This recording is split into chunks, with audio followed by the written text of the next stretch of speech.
Hello नमस्ते, मेरा नाम है अपर्णा और आप सभी का स्वागत है मेरे चैनल टैरो वॉरियर हिंदी में। आज मैं सैजिटेरियस के लिए करंट फीलिंग्स की रीडिंग करने आई हूँ। तो ये एक जनरल रीडिंग है। शायद सभी के साथ सभी मैसेजेस रेजोनेट नहीं होंगे, वही मैसेजेस लीजिएगा जो आपसे रेजोनेट होता हो और जो नहीं रेजोनेट होता उसे छोड़ दीजिएगा।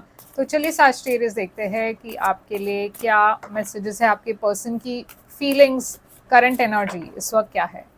आपकी पर्सन की करंट एनर्जी है 9 ऑफ स्वॉर्ड्स। तो आपके पर्सन बहुत टेंस्ड लग रहे हैं, बहुत ज़्यादा स्ट्रेस में हैं, बहुत ज़्यादा ओवर थिंकिंग हैं, बहुत डिप्रेस्ड है, बहुत एंग्शियस है इस वक्त। कुछ परेशानियां हैं इस पर्सन की। क्या है ये परेशानी? Queen of cups.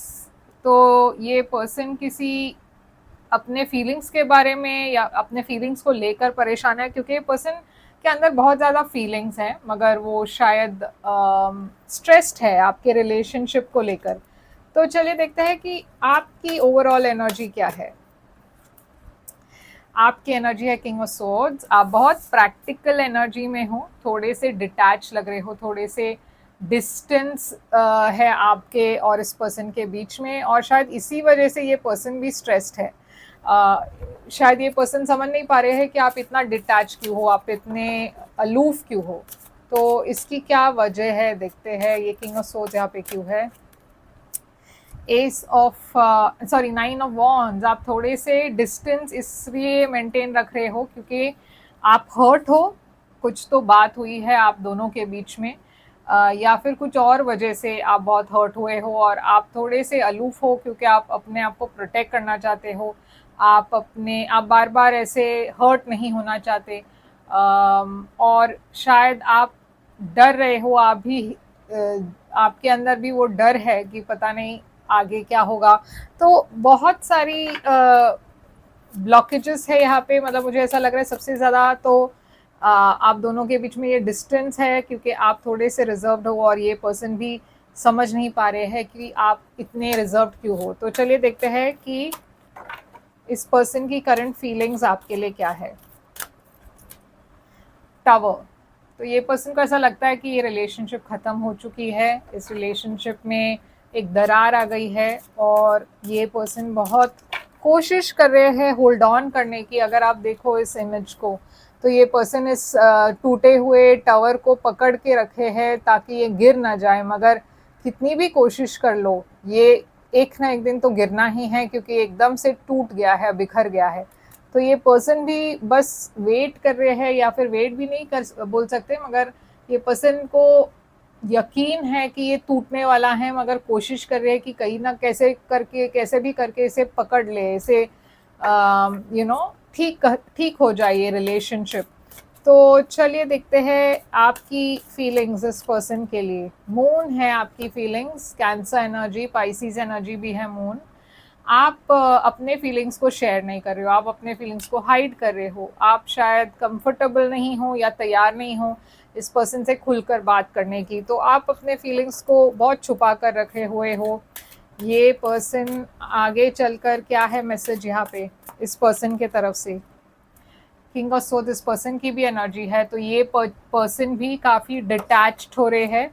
जो आपकी एनर्जी थी यहाँ पे, ये अब इस पर्सन की एनर्जी हो चुकी है। शायद आप दोनों काउंसलिंग के लिए ट्राई कर रहे हो या कोई प्रोफेशनल हेल्प ले रहे हो इस रिलेशनशिप में, क्योंकि कहीं ना कहीं सैजिटेरियस आपके तरफ से डेविल है जो है कैप्रिकॉर्न एनर्जी।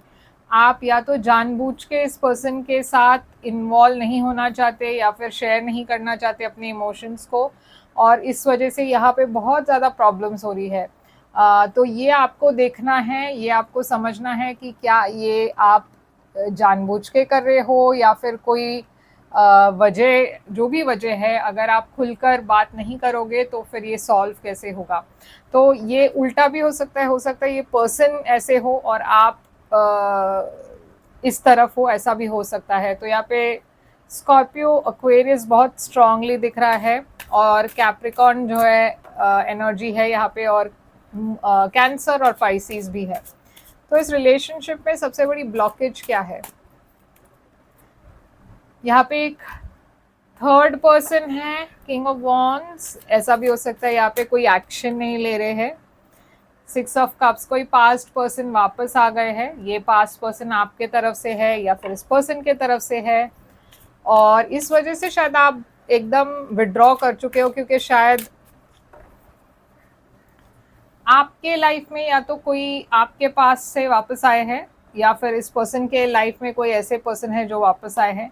अगर वो बात नहीं है तो यहाँ पे सबसे बड़ी चैलेंज ये है कि आप दोनों अपने पास्ट को रिवाइव नहीं कर पा रहे हो। आपके जो अच्छे दिन थे उसे आप याद नहीं कर पा रहे हो, उसे आप फिर से रिकनेक्ट नहीं कर पा रहे हो उन अच्छे दिनों के साथ। मतलब वो कहीं ना कहीं आप भूल चुके हो कि इसके पहले भी आप दोनों के बीच में कितनी ब्यूटीफुल मेमोरीज रही है। देखिए 8 ऑफ कप्स, यहाँ पे एक इमोशनल डिटैचमेंट लग रही है और ये है आपकी सबसे बड़ी चैलेंज। ऐसा भी हो सकता है यहाँ पे एक थर्ड पार्टी थी और इस वजह से आप दोनों के बीच में एक दूरी आ गई। मगर आपके लिए एडवाइस सैजिटेरियस यहाँ पे क्या है, 2 ऑफ सोर्ड्स है आपकी एडवाइस। आप कहीं ना कहीं एक दुविधा में हो, आप कहीं ना कहीं ये डिसाइड नहीं कर पा रहे हो कि क्या आप इस पर्सन को ट्रस्ट कर सकते हो, क्या आप इस पर्सन के साथ खुलकर बात कर सकते हो या नहीं। तो बहुत सारी डिसीशंस आपको लेनी है। यूनिवर्स कह रही है यहाँ पे डेफिनेटली एक थर्ड पार्टी है, तो आप शायद इस दुविधा में भी हो कि क्या ये सॉल्व होगा, क्या ये वर्कआउट होगा, या फिर ये कॉन्फ्लिक्ट है आपके अंदर। आप बहुत कॉन्फ्लिक्टेड हो, आप पता नहीं कर पा रहे हो कि आपको क्या चाहिए, आप इस रिलेशनशिप में क्या आगे बढ़ना चाहते हो या नहीं। एम्परर एनर्जी है, ये रिवर्स में आया था, तो रिवर्स में एम्परर जब होता है ये बहुत ही एक स्टबर्न पर्सन की एनर्जी होती है। तो कहीं ना कहीं सैजिटेरियस आप क्या स्टबर्न हो रहे हो, क्या आप बेवजह आप बहुत चीज़ों को पकड़ के रखे हो, ये चीज़ आपको सोचना है, ये चीज़ आपको समझना है। मैं फिर से कह रही हूँ कि ये सारी चीज़ें उल्टा भी हो सकता है आपके पर्सन ऐसे हो और आप शायद आपको लगता हो ये पर्सन काफ़ी स्टबर्न है, ऐसा भी हो सकता है। मगर यहाँ पे आपके लिए एडवाइस है कि ये जो कॉन्फ्लिक्ट है उसे भुलाकर एक नई शुरुआत के तरफ, या फिर कोई डिसीजन ले कि अगर आप नहीं चाहते इस रिलेशनशिप को आगे बढ़ाना तो वो डिसीजन आपको लेना है। यहाँ पे एक्शन क्या होगा इस पर्सन के तरफ। 10 ऑफ पेंटिकल्स फिर से रिवर्स में आया है, तो 10 ऑफ पेंटिकल्स रिवर्स जब ये आता है तो ये मतलब होता है कि इस रिलेशनशिप में कुछ इम्बैलेंस है और ये इम्बैलेंस को सही करने के लिए ये पर्सन कोशिश तो कर रहे हैं और आगे भी करेंगे। मगर यहाँ पे एक बहुत बड़ी चेंज की ज़रूरत है और वो चेंज ये पर्सन शायद आपको डायरेक्टली आकर पूछने वाले हैं कि क्या आप इस रिलेशनशिप में रहना चाहते हो या नहीं। तो एक डिसाइडिंग फैक्टर होने वाला है इस कनेक्शन में। आउटकम क्या होगा, आप क्या डिसाइड करोगे। जस्टिस, जो भी आप डिसाइड करोगे ये काफ़ी एक बैलेंस डिसीजन होना है या फिर आप एक बैलेंस डिसीजन लोगे।